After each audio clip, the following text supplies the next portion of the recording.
Welcome. This video is going to be on our hips and creating balance in our hips. So balance between flexibility and strength.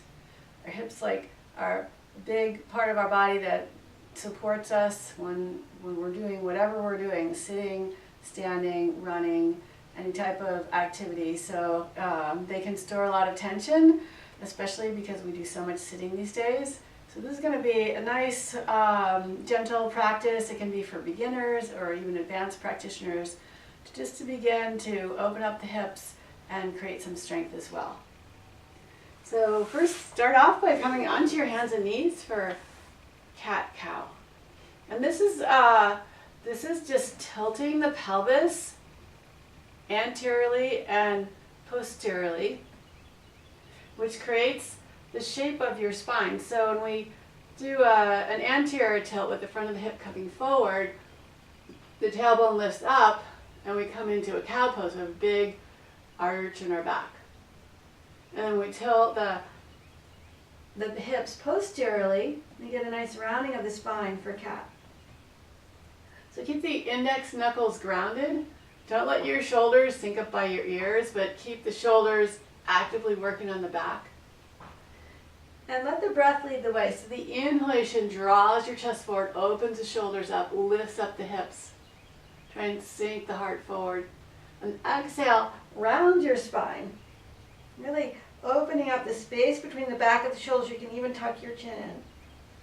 And just continue to move back and forth in your cat-cow. Remembering that this tilting of the pelvis is key in every pose we do.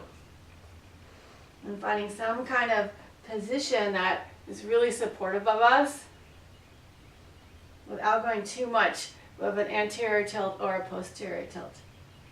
So come back into tabletop, making sure that your shoulders are right over your wrists and your hips over your knees. So hands back too far or too far forward isn't going to be optimal. So hands wrists right under the shoulders, and make sure that the heels of your hands stay light. So the weight is more in the front of your hands. Lift your right knee up and just begin to circle your knee. So think of making a big circle. It's not about going fast.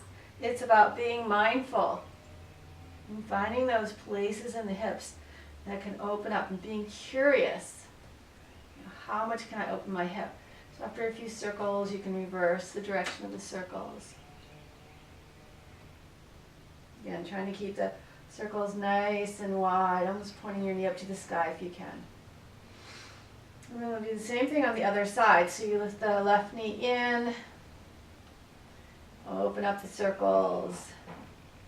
Really trying to open up the front of the hips. We did about 3, and then we'll reverse the direction of the circle.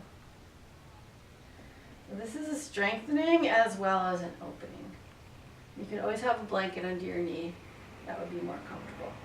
And come back into tabletop. Take an inhalation and exhaling, pull your knee into your chest. So really as high as you can. You can point your toes. And then exhale, lift your leg up. Oops, I'm going to inhale, lift your leg up. Exhale, pull your knee in. Inhale, lift your leg up. So notice we've got the cat-cow action in doing this, just as we did when we were just doing cat-cow. So bring the left knee up. So instead of just letting your knee kind of half come up, really see if you can pull that knee up. Get a little core work in. Squeeze, and then inhale. Stretch your leg out behind you. We're like in a big cow pose, but with the back leg lifted. Do that a couple more times. Lower your knee to the floor. And this time we're going to do a little bit more of a glute workout. So lift your knee straight out to the side. I'm going to have to move over a little bit. Straight out to the side. See if you can get your knee about as high as your hip. And then you can stay here. This could be enough work. You could even lean over towards that leg a little bit. Or if you really want to go for it, straighten that top leg. And you're going to burn. So the more you bring your foot up closer towards your shoulder, it'll be a little more work. The higher you lift your leg, a little more work. And the more you lean in towards the leg that's lifted. And hug your knee into your chest. And open out to the side. You could stay here, straighten the leg. And bend your knee, come in. Inhale, open out to the side, straighten the leg. Bend the knee, come in. And lower down. That'll really get you. Okay, so same thing other side. So I'm going to lift my knee up, open it right out to the side, and straighten the leg. So the tendency is to lean over. This makes it easier. So instead, try and lean in the direction of your leg. Really feel the burn. And bend your knee in. And open it up to the side. Straighten your leg. Bend your knee in, lift up. Open your leg straight out to the side. Straighten your leg. And come back to tabletop. And just rest for a couple breaths in child's pose. Feel the sensation in your hips, in the gluteus medius, the gluteus maximus, maybe even a little bit of the gluteus minimus, but I think it's the medius and the maximus that we're really getting there. Then activate your arms, lift your hips, tuck your toes, press your shoulders onto your back, and inhale, lift your hips up, away from the floor. So keep the knees pressing forward as you press your thighs back. Keep the triceps moving back, biceps forward. And walk your feet to your hands. And step your right leg back. Lower your back knee to the floor, coming into a low lunge. And sometimes it's nice to have blocks. So you have blocks or books or anything that will give you a little bit of a lift. And stretch your front knee forward as you lift the inner thigh of the back leg, like up toward the sky. And stretch isometrically, just kind of stretch your back knee back. So this will create a lot of opening and spaciousness on the inner thigh, the inner groin. And then see if you can even lift the chest, open up the heart.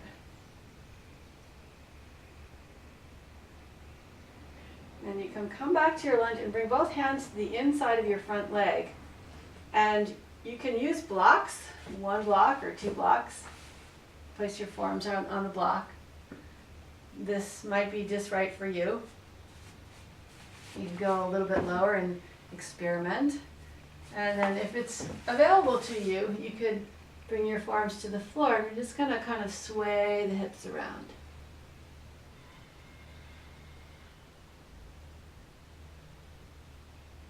Just exploring. Every movement is going to be a slightly different opening, slightly different sensation.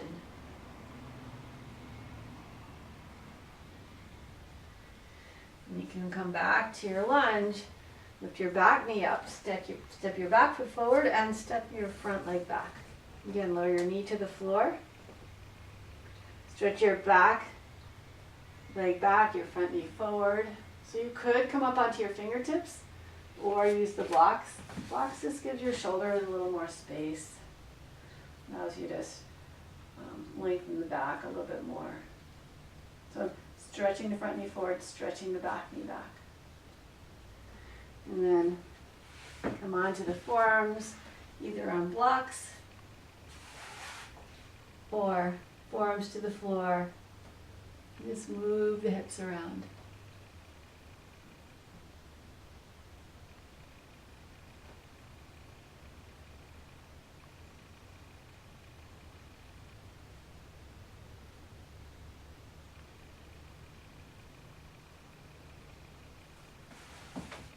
And from here, come on back up into your lunge. Place your hands on either side of your front foot. Lift your back knee up. Stretch back to down dog. Again, knees press forward. Sit bones lift up. Pelvis tilts forward. Arms are really engaged. Rooting down. You want to root down through the mound of the index fingers and through the mound of the big toe. And look towards your hands. Bend your knees and walk forward. Coming into Uttanasana. Inhale, lift up halfway. Exhale, bow. Make sure you don't hyperextend the knees. I almost felt myself doing that. So the knees press forward a little bit and the thighs press back. So those two actions are going in opposite directions to create a real stability and groundedness in your legs. You can just kind of sway the hips side to side, relaxing the hips. Then walk your feet apart, about hip distance with the toes turned out, and come into a squat. So this is a great thing to do, is to just squat. You know, in Asia, they do this all the time. It's part of their daily lives. For us, not so much anymore. If you can't get your heels to the ground, you can place a blanket onto your heels. But if you practice this over time, you'll find that you begin to create a little more space in the back of the calves and the Achilles tendons. This is a great thing to do for your hips, for your inner thighs, for lots of things. So you can press your elbows out and hug your legs in. Again, you want to lift the chest up, take the shoulders back. And slowly lower your hips to the floor. You can always take your hands behind you, lower your hips. We're going to come onto our backs. So if you want to do a little core work to get down to your back, you just place your feet on the ground, reach your arms forward, pull the belly back, keep squeezing your legs in towards each other, pressing your feet down, and try and go nice and slowly, really rounding the spine. Once your back is on the floor, you can bring your feet up for Happy Baby. So in Happy Baby, we're trying to make our feet, the soles of our feet, parallel to the ceiling. You want the knees wider than our ribs. You can reach your hands on the inside of your legs, and there's lots of options here. So if you can reach the outside edges of your foot without everything rounding up on your back, but keeping your back nice and level on the floor, then hold the outside edges of your feet, or hold inside the heels. If you have this rounding thing, and because you're a little bit tighter, then bring your hands down a little bit. Bring your hands to your ankles. Bring your hands even to the lower calves. So you just want the back to be able to relax. And over time, as you stay here and as you practice, you'll find that your knees can get a little bit closer to the floor. You want to push up through the big toe mound and just kind of gently rock from side to side.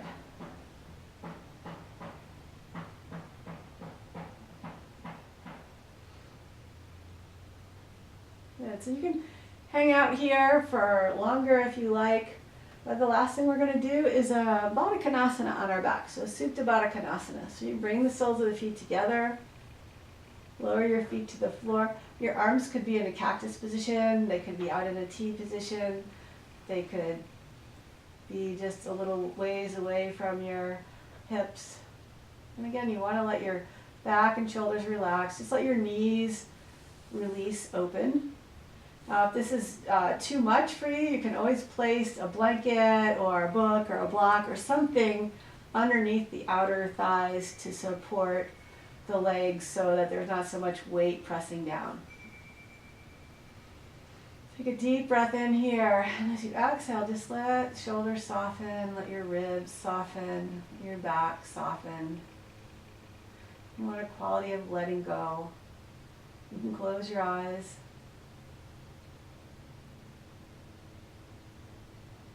And just follow your breath. See if you can discover new places to relax and let go with each breath, but without stressing about it. I mean, you can just kind of sit here and let your mind empty out, let your mind wander.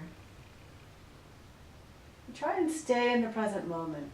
Try not to think about what you're going to do next or something that you didn't finish before you started the practice, and just let everything relax. And then eventually you can stretch your legs out for Savasana. Maybe wiggle the hips a little bit, wiggle the shoulders, lift the shoulders and spread them out. Let the feet flop open. Let your fingers relax. And again, just let the back soften.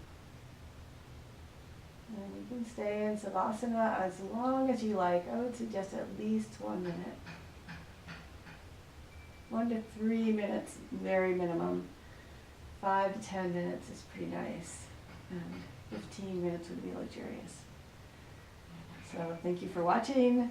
If you liked this video, please post a comment below the video. And let me know any other videos you might be interested in me creating for you. I'd love to hear from you, and thanks again.